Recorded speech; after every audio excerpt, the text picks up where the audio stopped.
La viande que nous mangeons provient d'élevages industriels toujours plus vastes, qui font une consommation massive d'antibiotiques pour protéger le bétail des épidémies.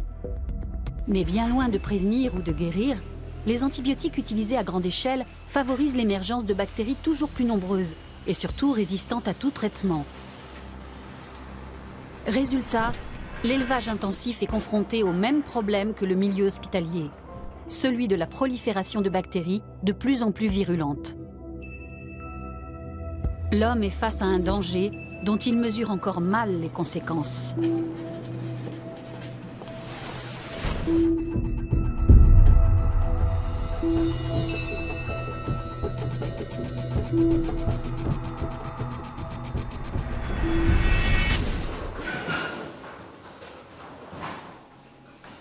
Un élevage porcin dans le bassin de Münster, en Rhénanie du Nord-Westphalie. Bernd T. se lève de bonne heure pour nourrir ses 800 cochons. Rien d'extraordinaire pour ce quadragénaire solidement bâti et dur à la tâche.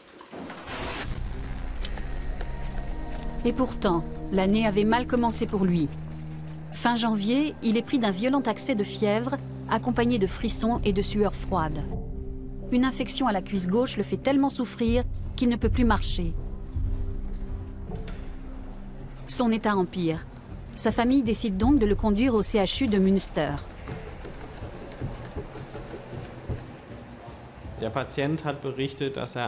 patient nous a dit qu'il avait été victime d'un accident du travail au cours duquel il s'est blessé à la cuisse avec un outil. Au départ, la blessure était bénigne et il a essayé de la traiter lui-même, mais la plaie s'est infectée. Bernd T. avait déjà montré sa blessure à son médecin de famille. Il s'expliquait mal pourquoi, au lieu de guérir, la plaie était devenue purulente. Sans parler de la douleur, toujours plus intense. Son médecin lui avait prescrit des antibiotiques, et Bernd T. croyait en avoir fini avec cette histoire. Mais non, son état n'a cessé d'empirer. Impossible de venir à bout de la fièvre. Nous le constatons de plus en plus souvent. Quand le premier traitement antibiotique est administré sans avoir fait un antibiogramme au préalable, c'est comme si le patient n'avait pas été traité du tout. Son état empire, l'infection gagne du terrain et peut même, dans certains cas, engager le pronostic vital. Un antibiogramme permet d'établir à quels antibiotiques les souches bactériennes sont sensibles ou résistantes. Au laboratoire du CHU, on parvient enfin à isoler le germe responsable de la maladie de Bernd T. Il s'agit d'un germe d'origine animale, plus connu sous le nom de sarme porcin. Pendant longtemps, on a cru qu'il ne constituait aucune menace pour l'homme. À l'instar de tous les autres germes de sarme, la souche porcine appartient à la famille des staphylocoques. Ces bactéries existent sur Terre depuis des millions d'années. Une variante résistante aux antibiotiques est apparue pour la première fois dans les années 60, alors que l'antibiotique méticilline n'était utilisé que depuis 3 ans. D'où l'acronyme RM, qui signifie résistant à la méticilline. SA correspond à Staphylococcus aureus, qui veut dire staphylocoque doré. Au microscope, ces bactéries présentent un aspect sombre. Les sarmes étant résistants à de nombreux autres antibiotiques, la notion de bactéries multirésistantes, BMR, a dû être introduite.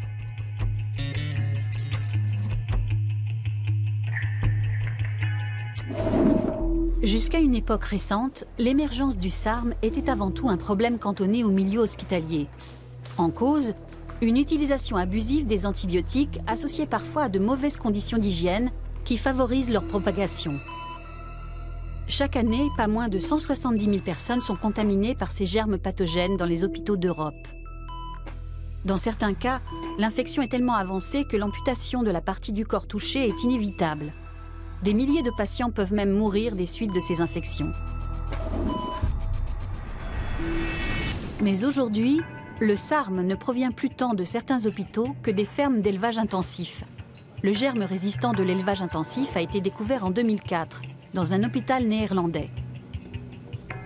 Un groupe de patients présentant d'étranges symptômes retient alors l'attention du microbiologiste Andreas Voss.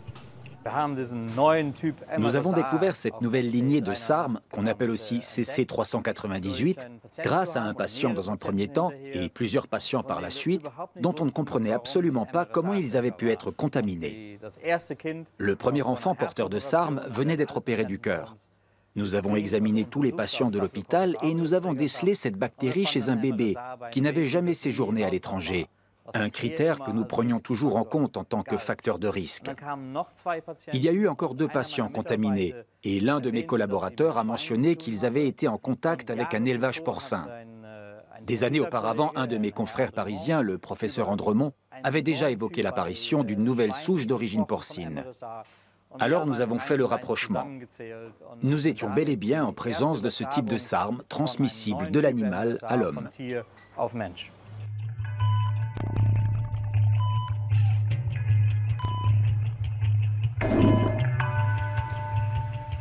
Cette découverte des Pays-Bas n'a pas manqué d'alerter l'ensemble de la communauté scientifique internationale. D'où pouvait bien provenir cette souche bactérienne encore inconnue? À Copenhague, on se lance sans délai dans la traque de l'agent pathogène.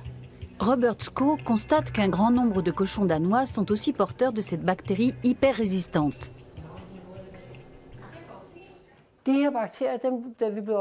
Nous avons été très étonnés de découvrir cette bactérie, car le SARM touche principalement l'homme. On rencontre aussi des staphylocoques chez les animaux, mais ils n'ont pas les mêmes caractéristiques. Nous nous sommes donc demandé quelle était l'origine de cette bactérie et comment elle s'était développée. Robert Skov se fait envoyer des échantillons de souches SARM du monde entier et se rend compte que cette bactérie est déjà présente dans une grande partie des régions du globe. Il établit en outre que sa présence est d'autant plus marquée que le pays pratique une agriculture intensive forte et concentrée. Les analyses ont été surprenantes puisqu'elles ont démontré que la souche de cette bactérie était d'origine humaine. Ce staphylocoque ordinaire chez l'homme est donc devenu un staphylocoque ordinaire chez le porc. Pour mieux s'adapter à l'animal, la bactérie a modifié ses propriétés. C'est ainsi qu'une bactérie présente chez l'homme est transmise à l'animal d'élevage. Tout en colonisant son nouvel hôte, cette bactérie entre en mutation et devient résistante aux traitements antibiotiques avant d'être de nouveau transmise à l'homme. Serions-nous en passe de favoriser la survenue d'une nouvelle épidémie résistante à toute la gamme des antibiotiques dont nous disposons? Chez l'homme comme chez le porc, les staphylocoques colonisent surtout la peau. Les fosses nasales sont leur foyer de prédilection.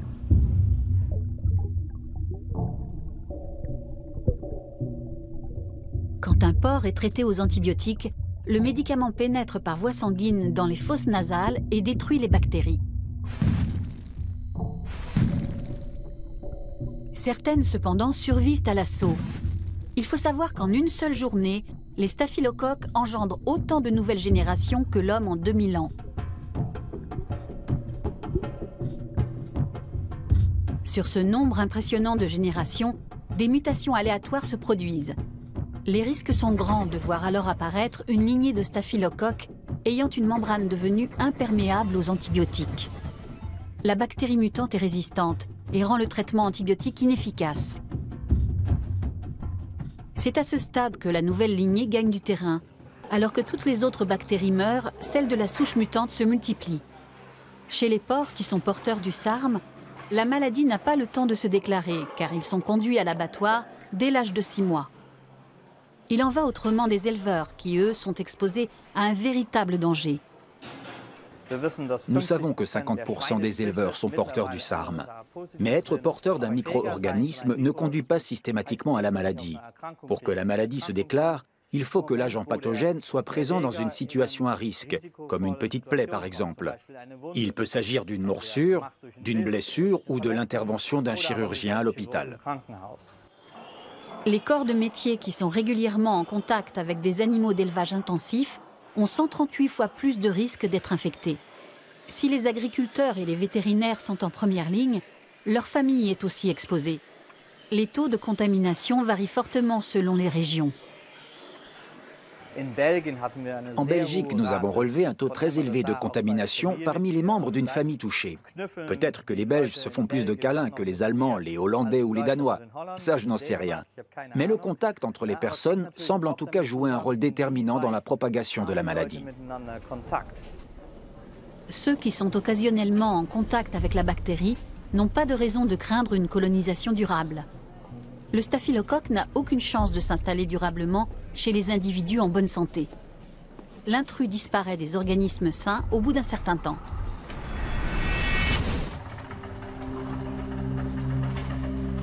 Bernd T. est dans un autre cas de figure. Une éraflure superficielle a permis aux germes de pénétrer sous sa peau. Un abcès de la taille d'un œuf de poule s'est formé. Bernd T. ne veut pas révéler son nom. Il a peur que ses voisins et ses amis le traitent comme un pestiféré en apprenant qu'il est contaminé par le SARM. Il craint aussi pour l'avenir de son exploitation. Les autres éleveurs ne sont pas mieux lotis que lui. Ils se murent dans le silence lorsque leur infection est confirmée. La situation se corse pour Bernd T. Il risque une septicémie. Si jamais les agents pathogènes passent dans le réseau sanguin, ils pourront s'attaquer à n'importe quel organe et le détruire.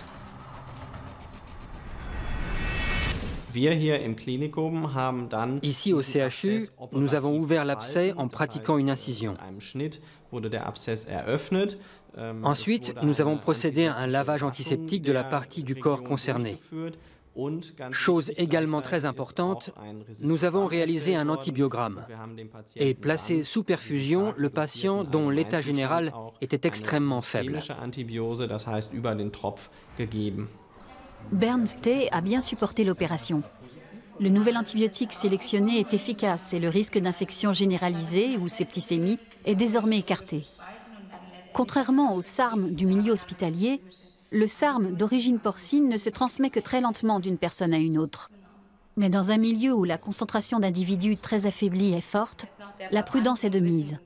Dans ce genre de situation, le CHU de Münster a pour habitude de faire appel à un microbiologiste. Et pour les mesures d'hygiène une fois à la maison, le lavage antiseptique des mains, il est au courant? Oui, absolument. On a parlé de tout ça avec lui, ainsi que de l'attitude à adopter face à de petites plaies. Le microbiologiste s'entretient aussi avec le patient et lui indique à quoi il devra être attentif après son départ de l'hôpital. Bernd T. doit particulièrement protéger les parties de sa peau ayant subi la blessure, afin que les germes n'aient aucune chance de s'y réintroduire et de l'exposer à une récidive. Nous sommes particulièrement touchés ici dans la mesure où les SARM d'origine animale, qui ne représentent que 1 à 2% de l'ensemble des SARM à l'échelle de l'Allemagne, s'élèvent chez nous au CHU de Münster à 30%. Nous le savons précisément, car nous soumettons systématiquement nos nouveaux patients à un test de dépistage. Ce qui est en cause ici, en Rhénanie du Nord-Westphalie, dans le bassin de Münster, ainsi qu'en Basse-Saxe du Sud, c'est la densité d'élevage intensif qui est la plus importante d'Allemagne. L'émergence de germes menaçants pour l'homme est causée par l'usage massif d'antibiotiques dans les élevages industriels. Rien qu'en Allemagne, 1700 tonnes d'antibiotiques sont administrées chaque année. Des enquêtes menées en 2011 dans des élevages intensifs de volailles de chair ont révélé l'ampleur de la catastrophe. Presque tous les animaux sont gorgés d'antibiotiques. En moyenne, les éleveurs ont recours à 3 antibiotiques différents et cela peut aller jusqu'à 8.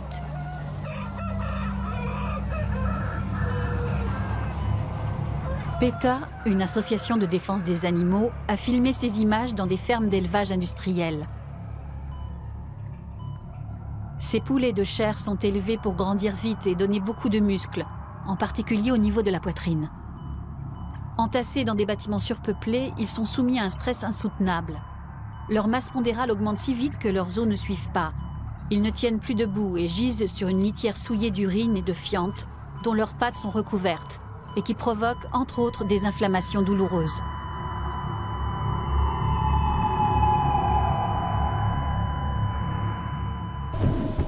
Aux Pays-Bas, les fermes d'élevage intensif sont encore plus grandes qu'en Allemagne. En 2010, l'usage des antibiotiques y était encore 2 fois plus élevé qu'en Allemagne par rapport à la quantité de viande produite. Championne de l'usage d'antibiotiques pendant des années, la filière avicole hollandaise a aujourd'hui réduit cette consommation de moitié. Nul ne sait encore si ces précautions suffiront. En milieu hospitalier, l'augmentation du nombre de patients atteints de SARM d'origine animale explose. L'hôpital de Nimègue multiplie les précautions sanitaires. 10 fois plus de patients touchés par le SARM, 10 fois plus de tests de dépistage, autant de mises en quarantaine. Et fait nouveau aujourd'hui, on voit apparaître de plus en plus d'infections. Les Pays-Bas mènent un combat exemplaire contre les gènes multirésistants en milieu hospitalier. Grâce à certaines précautions, le taux d'infection est l'un des plus bas enregistrés dans le monde entier. Pour les patients soupçonnés d'être porteurs du SARM, une procédure d'isolement est mise en place dès leur admission à l'hôpital. Jusqu'à présent, ces mesures s'appliquaient majoritairement à des patients en provenance de pays dont le taux de SARM affiche un niveau plus élevé. Un frottis nasal analysé en laboratoire est effectué sur tout patient susceptible d'être porteur du SARM.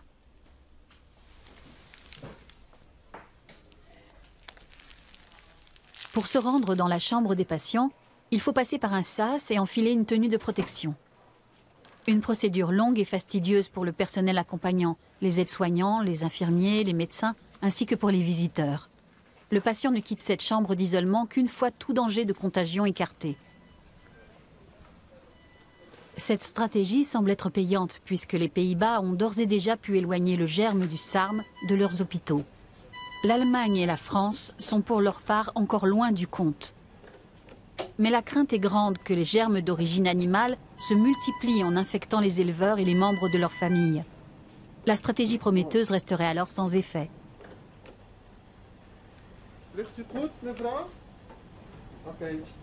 Un éleveur porcin qui a contracté le SARM sur le sol des Pays-Bas en sera porteur toute sa vie.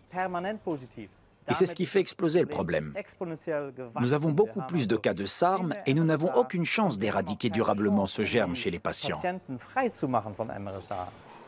Même si à l'hôpital, l'éleveur est traité avec une crème nasale spéciale qui le débarrasse des germes, il ne faudra pas longtemps pour qu'une fois de retour dans son exploitation, il entre à nouveau en contact avec le germe et soit contaminé. Retour pour lui à la case départ, hôpital, mise en quarantaine. Tous les exploitants des élevages intensifs industriels sont désormais considérés comme des patients à risque. Mais que se passe-t-il quand le germe mutant ne se transmet plus seulement de l'animal à l'homme, mais carrément d'homme à homme?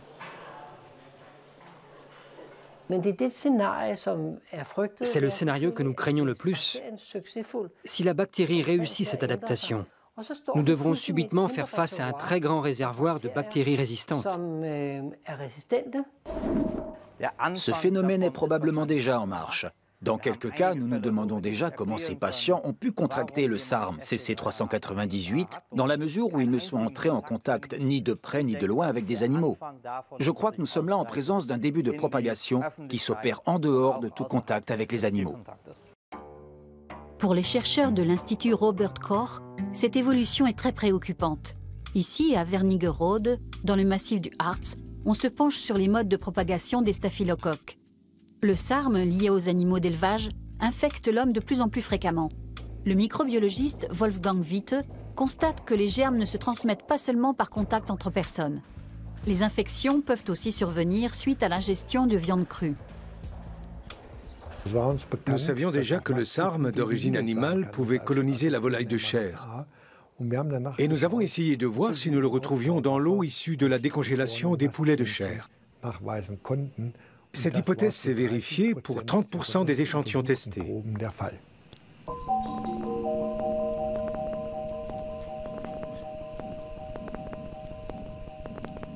C'est donc que les germes résistent même aux températures de congélation. Une découverte préoccupante confirmée par d'autres recherches. L'Institut fédéral de l'évaluation des risques a constaté que la viande crue est aussi touchée et que cela vaut pour toutes les sortes de viande. La viande de volaille est particulièrement pointée du doigt, notamment la viande de poulet, contaminée dans 22% des cas et 42% pour la dinde.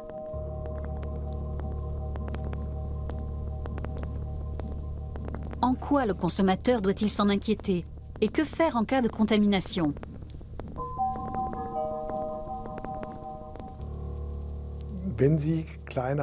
Quand vous avez de petites plaies et que le germe s'introduit dans la peau, ça peut rester tout à fait inoffensif.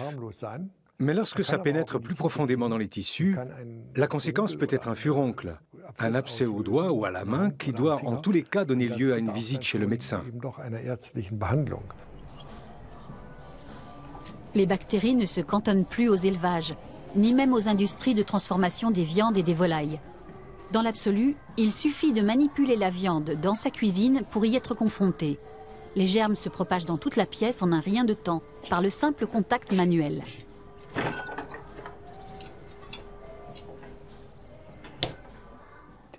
Le plat dans lequel la viande a été décongelée doit être nettoyé avec un soin particulier. Le couteau qui a servi à préparer la viande et à la couper doit être lavé avec de l'eau très chaude. Ce qu'il faut à tout prix éviter, c'est que les germes se propagent dans toute la cuisine. L'Institut Robert Koch conseille d'utiliser une paire de gants jetables quand on prépare de la viande. Précaution extrême, se désinfecter les mains quand on a terminé le travail. Une viande de poulet bien rôtie ou qui a mijoté suffisamment longtemps ne présente aucun risque, car les germes ne survivent pas à des températures très élevées.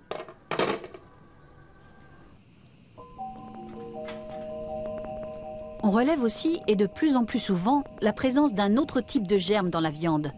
Les entérobactéries, productrices de BLSE, qui sont naturellement présentes dans la flore intestinale de l'homme.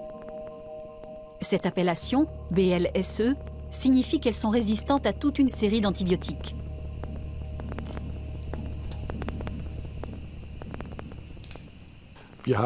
Parallèlement au dépistage du SARM dans l'eau de décongélation, nous avons cherché à déterminer dans quelle proportion les entérobactéries productrices de BLSE étaient présentes. Et nous avons effectivement constaté que dans près de 30% des cas, le résultat était positif. De son côté, Madame le professeur Kastenmeier a coordonné une étude sur la viande de volaille achetée en supermarché à Berlin. Elle a également obtenu un taux de contamination de 30%.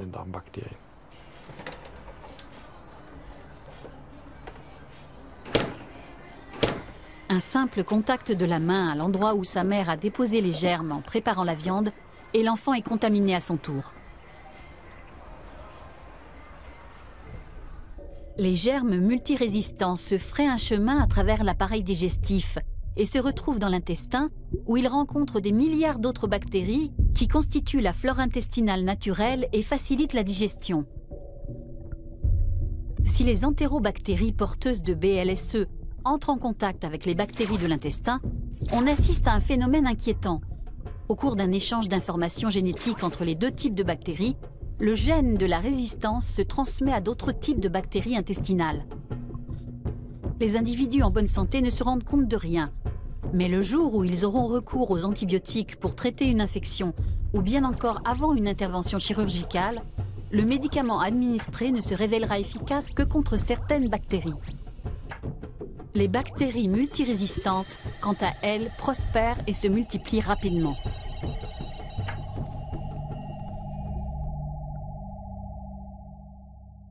À partir de là, et dans des conditions défavorables, on peut évoluer vers une infection. Si ces bactéries se retrouvent au mauvais moment, au mauvais endroit, par exemple dans la circulation sanguine des patients contaminés, elles peuvent dès lors provoquer une septicémie. Le mauvais endroit en question pourrait bien être les urgences d'un hôpital où se trouvent de nombreux patients dont le système immunitaire est très affaibli. Si du fait de mauvaises conditions d'hygiène, les bactéries multirésistantes passent par l'urètre, via un cathéter, l'infection peut toucher la vessie.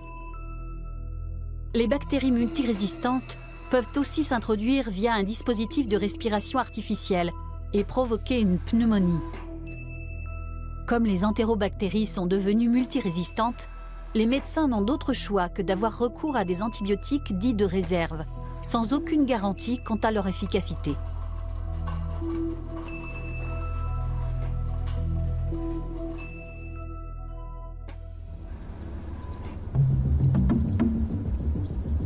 Les SARM d'origine animale et les entérobactéries porteuses de BLSE ne se retrouvent pas seulement dans la viande. Elles colonisent aussi les conduites d'évacuation d'air dans les élevages. Le Land de Basse-Saxe en Allemagne détient le record des élevages intensifs de poulets de chair. Leur population a augmenté de 30% au cours des 3 dernières années pour atteindre 63 millions d'individus. Une odeur putride de fumier se dégage et envahit l'air ambiant. Des chercheurs ont trouvé des germes multirésistants du type SARM et BLSE dans l'air évacué des bâtiments d'élevage. L'air pollué des élevages se diffuse dans la nature. Au lieu d'empêcher ce phénomène, les hautes cheminées contribuent à la dissémination des germes contenus dans l'air contaminé. On a même constaté leur présence dans un rayon d'1 kilomètre autour des élevages d'origine. Autre constat des chercheurs, plus la densité d'animaux d'élevage est importante et plus la concentration de germes est forte dans l'environnement. Des incertitudes planent encore sur les risques encourus par les riverains. Les Allemands et les Hollandais travaillent main dans la main pour stopper ce type de propagation des germes. Alexander Friedrich coordonne ses recherches. Sa première préoccupation, lorsque les bactéries multirésistantes se trouvent en dehors des circuits de l'élevage intensif et des hôpitaux, il devient impossible de contrôler leur prolifération.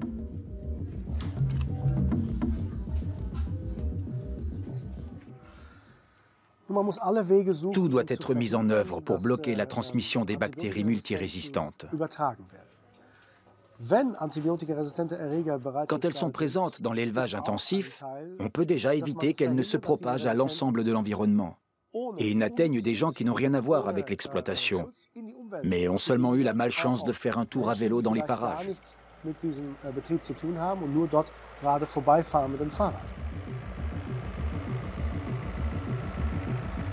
En 2012, la Basse-Saxe a exigé l'installation de filtres dans les cheminées des fermes d'élevage intensif. Mais 1 an après, la mise en application tarde encore à venir.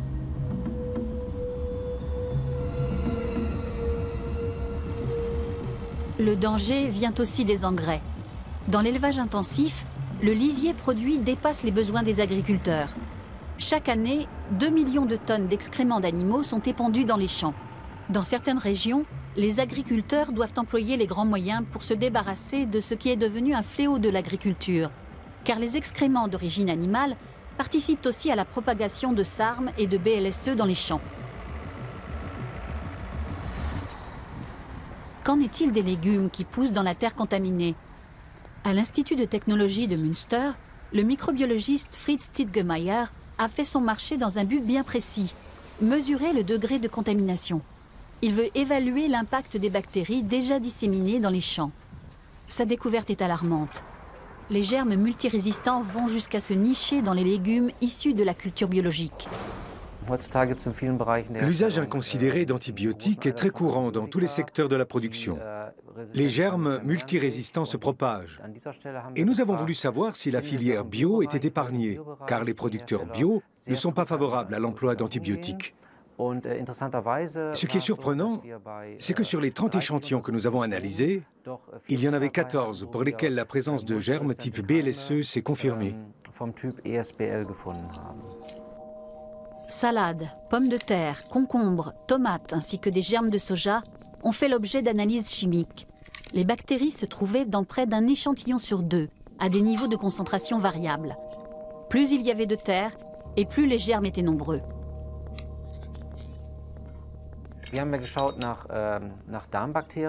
Nous recherchions des bactéries intestinales et des entérobactéries.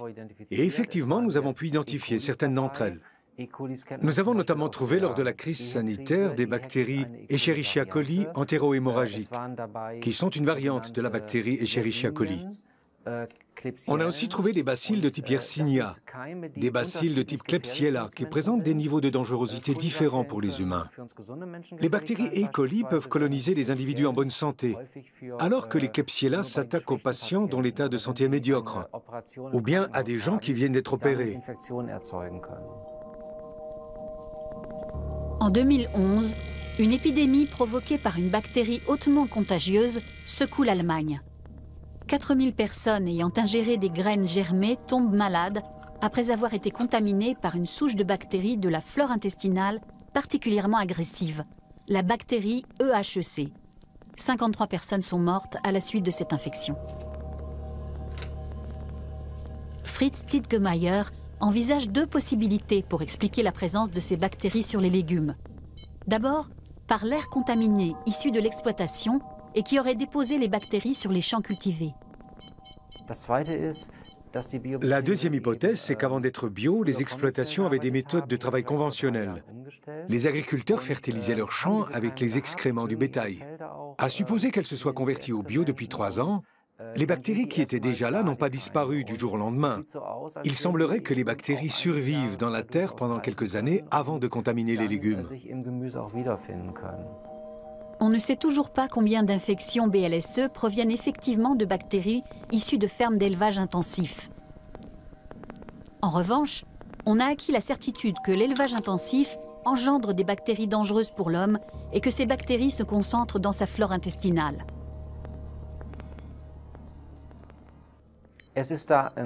Il reste beaucoup de questions auxquelles la recherche doit répondre pour comprendre le mode de propagation des bactéries multirésistantes. Toujours est-il qu'elles se sont implantées de manière endémique dans l'élevage intensif à cause d'un recours inconsidéré aux antibiotiques. C'est le premier point à prendre en compte. Il est question de diminuer de moitié leur utilisation. Mais cette mesure est à mon sens insuffisante. Car même dans ces conditions, les bactéries multirésistantes continueraient très probablement à se multiplier. Pour être efficace, il faudrait renoncer complètement ou presque complètement aux antibiotiques. Peut-on exploiter de grandes fermes d'élevage tout en limitant la quantité d'antibiotiques? Bonjour Monsieur Janssen, c'est Arlitius du service vétérinaire. Jürgen Arlitius est vétérinaire.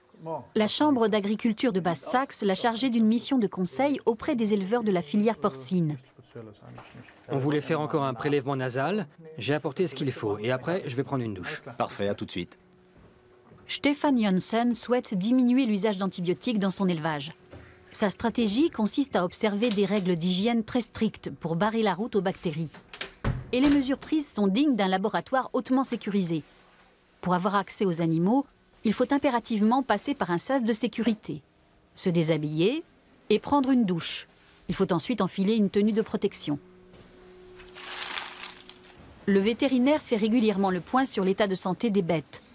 Stefan Janssen a 1200 truies, un élevage de porcelets et 1500 porcs destinés à l'engraissement. Pour lui, les risques de contagion entre les animaux sont à la mesure de son exploitation, considérables. Il suffit d'un animal malade pour contaminer tout l'élevage. Nous sommes dans la salle où les truies vont mettre bas dans une semaine. On les a douchées ce matin et on les a mises dans une salle à part où il n'y a que des truies préalablement lavées, de sorte qu'aucun germe ne devrait rentrer dans la section où elles vont mettre bas. Ce système repose sur un principe de roulement. À chaque étape de son développement, le bétail investit un nouvel espace dont la fonction est déterminée.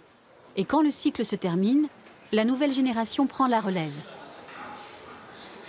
La salle d'élevage a beau briller comme un sous-neuf, une odeur d'ammoniac persistante imprègne l'air ambiant. Cette odeur vient d'un niveau inférieur, car les animaux sont élevés sur un sol ajouré, appelé caillebotis. La puanteur des déjections et de l'urine remonte. Une litière de paille demanderait plus de temps et plus de moyens, notamment en termes de main-d'œuvre.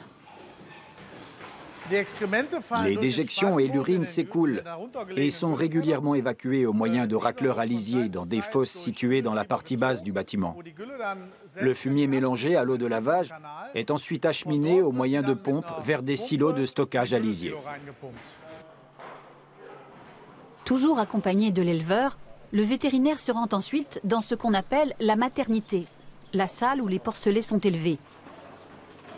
On change encore une fois de tenue pour éviter à tout prix que les germes ne se colportent d'une salle à l'autre. Les maladies infantiles ne sont pas réservées à l'espèce humaine. Stefan Janssen met tout en œuvre pour éviter qu'elles ne s'infiltrent dans son bâtiment. Les conséquences seraient alors très lourdes pour son calendrier de production. On doit avoir la possibilité de recourir aux antibiotiques quand on ne peut pas faire autrement. Dans le cas d'une épidémie de grippe, par exemple, quand les bêtes ont de la fièvre, il ne faut pas hésiter. Mais en règle générale, un élevage de cette taille peut s'en passer entièrement. Jürgen Arlitius a procédé au dépistage de SARM dans cet élevage. On n'a rien trouvé, mais on sait parfaitement que 70% des élevages sont aujourd'hui confrontés à ce problème de sarmes d'origine animale. Reste à savoir pourquoi 70% des élevages sont touchés. Le contrôle d'hygiène des exploitations serait-il en cause ?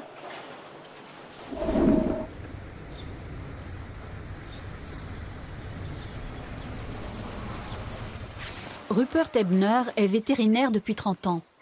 Il inspecte une exploitation laitière située près d'Ingolstadt. Il ne croit absolument pas que les mesures d'hygiène puissent être suffisantes à long terme. Avec le temps, il existe un facteur d'usure inhérent au bâtiment qui favorise l'apparition de micro-organismes susceptibles de provoquer les maladies tant redoutées.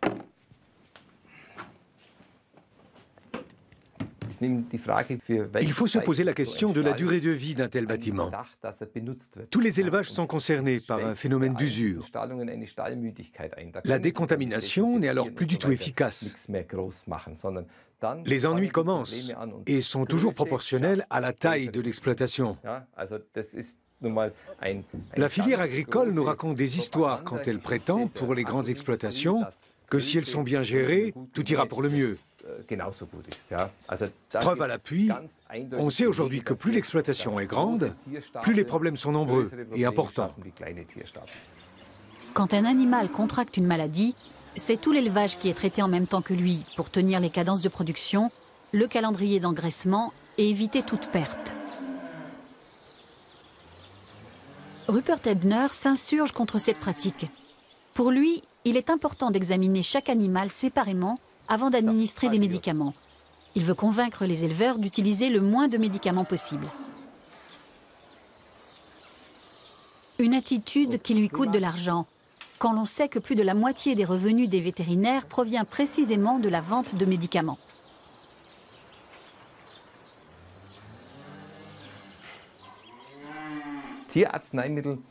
Les médicaments des vétérinaires se vendent exactement comme les détergents et autres shampoings. Vous avez un représentant qui vient chez vous et qui vous dit « Monsieur Ebner, si vous m'achetez 20 flacons, je vous fais le flacon à 8 € au lieu de 10. Et si vous m'en prenez 100, je vous les fais à 7 € la pièce. Pour 1000, c'est 5 € par flacon. »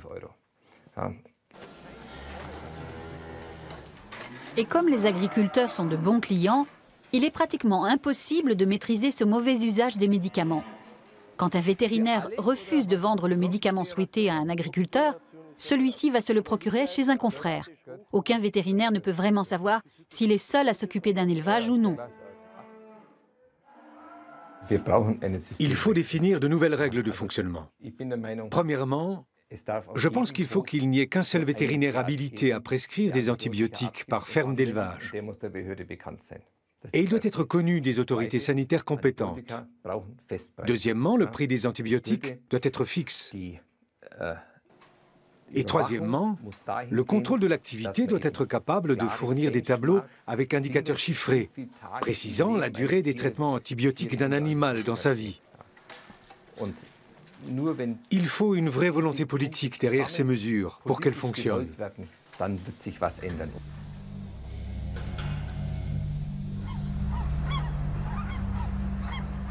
Le Danemark et l'Allemagne sont les plus grands exportateurs mondiaux de viande de porc. Il n'empêche que lorsque le scandale du recours abusif aux antibiotiques dans les élevages a éclaté, le Danemark, contrairement à l'Allemagne, a immédiatement réagi. Dès 2010, le ministère danois de l'Agriculture a fixé des valeurs limites. Depuis, les éleveurs qui ne respectent pas ces nouvelles règles sont rappelés à l'ordre et menacés d'un carton jaune. Un registre centralisé, dans lequel tous les éleveurs sont tenus de signaler l'usage de médicaments, a été mis en place. Tous les mois, on remplit une fiche de renseignement détaillée sur la consommation exacte de médicaments au sein de l'exploitation. Tout est enregistré. Combien d'animaux ont été traités, combien de millilitres ou de litres de médicaments ont été utilisés, etc. De cette manière, on peut faire des comparaisons avec d'autres exploitations porcines. Ici, heureusement, la consommation de médicaments est très inférieure à la moyenne.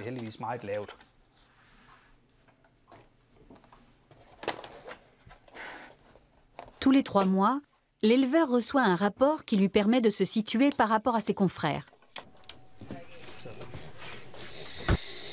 Si l'organe de surveillance décide de le sanctionner avec un carton jaune, c'est à l'éleveur d'élaborer un plan visant à réduire sa consommation de médicaments.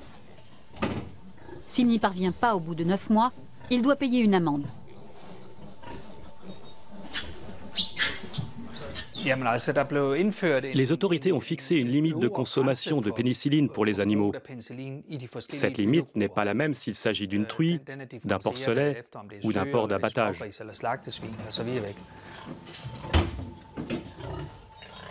Niels élève près de 2300 porcs.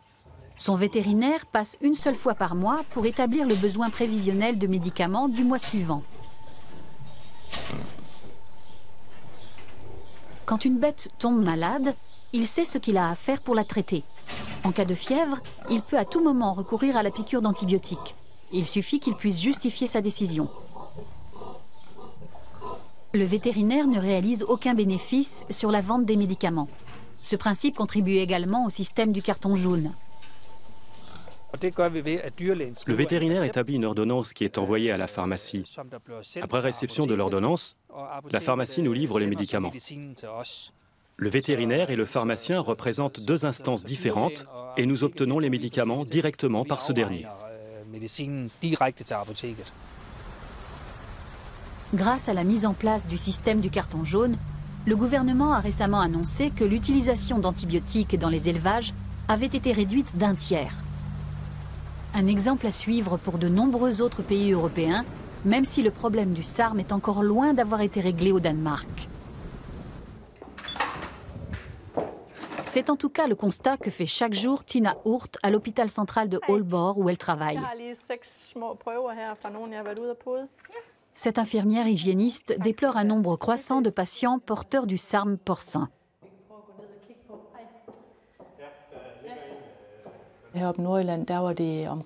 Il y a 5 ans, ici dans le Jutland du Nord, seuls 5 à 10% des cas de SARM étaient associés à l'élevage porcin. Aujourd'hui, ce taux s'élève à près de 50%. Cette propagation fulgurante du germe est d'autant plus préoccupante que le Danemark était jusque-là nettement plus épargné que de nombreux autres pays européens. Si on ne parvient pas à enrayer cette évolution, les conséquences risquent d'être très lourdes. Pour notre système de santé, cela signifie que nous sommes confrontés à un grand nombre de personnes potentiellement infectées par ce germe. Nous devons être plus attentifs à l'isolement des patients lors de leur hospitalisation. Les hôpitaux sont-ils suffisamment équipés pour garantir cet isolement? Le traitement des patients par antibiotiques doit être également repensé. Les mesures d'isolement et de traitement des personnes infectées auront des répercussions économiques importantes. Avec une incidence de SARM record dans les hôpitaux, l'Allemagne et la France sont soumises à une pression encore plus forte. Que se passera-t-il si de plus en plus de SARM et de BLSE franchissent les portes des hôpitaux par l'intermédiaire de patients contaminés par des souches de bactéries porcines? L'Allemagne craint que la situation devienne incontrôlable. Également en cause, le manque de personnel formé pour identifier le risque à temps. Le plus souvent, il n'y a qu'un microbiologiste ou qu'un hygiéniste pour plusieurs hôpitaux.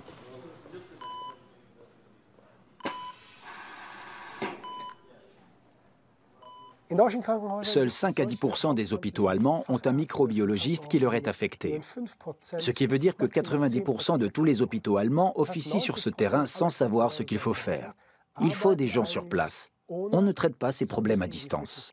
C'est un peu comme si on décidait qu'après tout, on pouvait se passer des spécialistes en médecine en Allemagne et les remplacer par des chirurgiens sous prétexte que ces derniers, eux aussi, ont été formés à la médecine. Alors une fois tous les 6 mois, le spécialiste viendrait, siégerait dans une commission de spécialistes et regarderait si tout va bien. Aucun spécialiste sur place pour gérer les urgences. Il faut qu'il fasse le déplacement. Quand une épidémie se déclare, personne n'est là pour prendre la mesure du problème et les décisions qui s'imposent.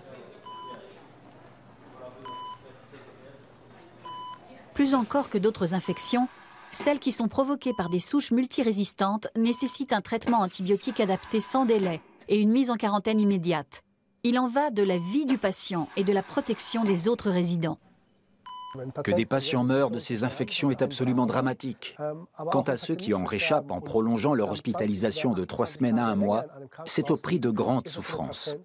Pour cette raison, je devrais pouvoir compter sur le concours d'un hygiéniste spécialisé qui prenne la situation en main.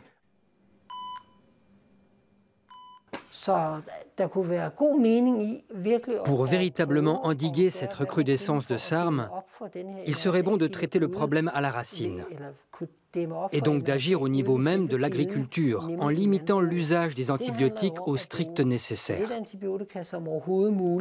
Ne pas avoir systématiquement recours au traitement de masse diminuerait la résistance aux antibiotiques. Il s'agit de réfléchir enfin à une autre manière d'élever nos porcs, dans un environnement qui ne soit justement pas favorable au développement de bactéries résistantes.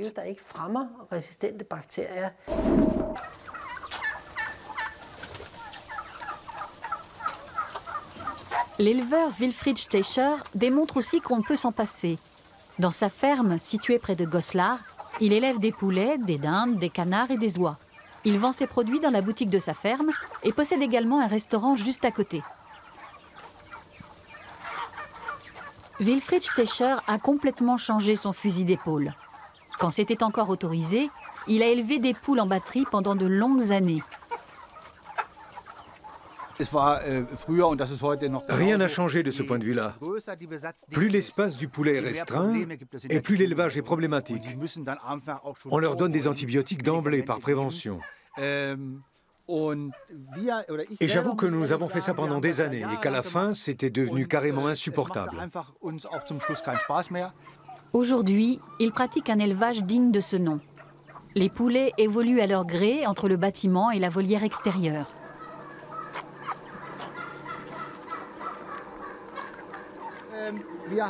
Nous utilisons beaucoup de paille, ne serait-ce que pour maintenir l'odeur d'ammoniac à un niveau minimal. C'est primordial pour la bonne santé des bêtes, qui ont moins de problèmes respiratoires. Par principe, on ne leur administre pas d'antibiotiques. C'est bien la preuve que notre mode opératoire peut parfaitement fonctionner. Wolfgang Witte de l'Institut Robert Koch s'est rendu sur place pour faire un état des lieux. L'expérience s'avère probante puisqu'aucune trace de germes multirésistants n'a été détectée. À cela, une raison simple. Wilfried Stecher a purement et simplement renoncé aux antibiotiques.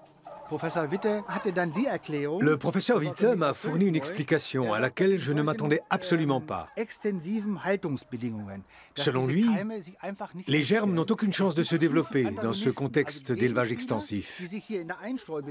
Il y a trop d'éléments qui font obstacle dans la litière et dans l'ensemble du bâtiment pour que ces germes puissent se propager.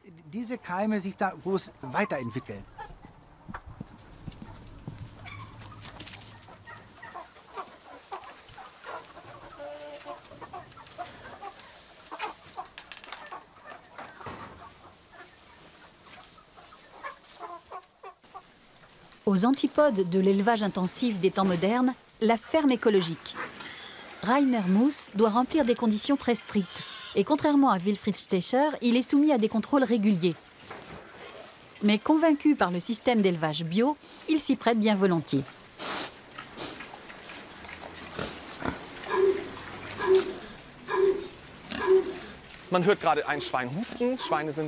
On entend tousser un cochon. Ils attrapent des rhumes comme nous. Il arrive qu'il y ait une vague de rhume chez eux, comme chez les humains. On ne va pas donner des antibiotiques aux enfants pour un petit rhume. On sait qu'une fois guéri, l'enfant aura renforcé ses défenses immunitaires. C'est pareil pour les cochons. L'inconvénient serait plutôt que les cochons n'ont pas envie de manger quand ils sont enrhumés. Pareil pour nous. Nos comportements sont donc parfaitement similaires. N'ayant pas d'appétit, ils perdraient du poids pendant une semaine. Quand on est dans l'élevage conventionnel, la situation deviendrait financièrement critique. Ici, c'est différent. On peut se permettre de les voir grossir moins vite. S'ils mangent moins pendant une semaine, Rien de tragique. Nous étalons notre croissance dans le temps. Tout ce qui fait du bien à l'animal se retrouve dans la qualité de la viande par la suite.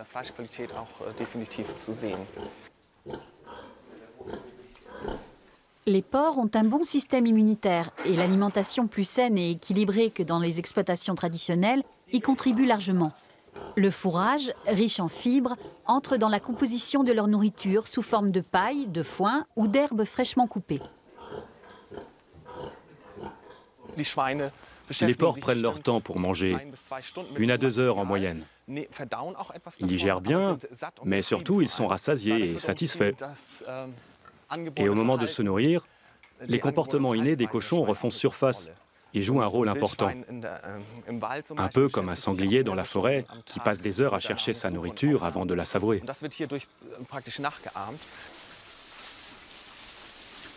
Si les exploitations conventionnelles jouaient elles aussi le jeu, manger de la viande redeviendrait un luxe. Mais fini les antibiotiques.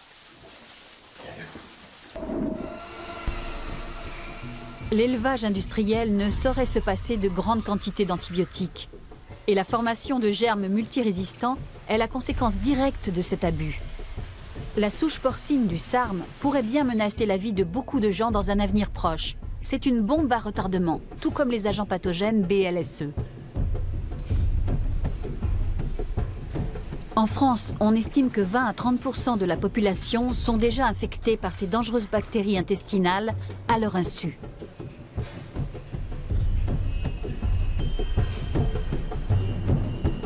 Dans les hôpitaux allemands, les infections provoquées par des bactéries multirésistantes ont été multipliées par 10 au cours des dernières années. L'état des gens déjà malades peut se dégrader sous l'action de ces agents pathogènes. On a recours aux antibiotiques pour lutter contre l'infection concernée. Mais quand les bactéries ne réagissent plus, qu'elles sont ce qu'on appelle multirésistantes, le traitement échoue et nous ne savons pas comment guérir le patient. Des infections de prime abord anodines peuvent alors devenir mortelles, comme avant la découverte des antibiotiques.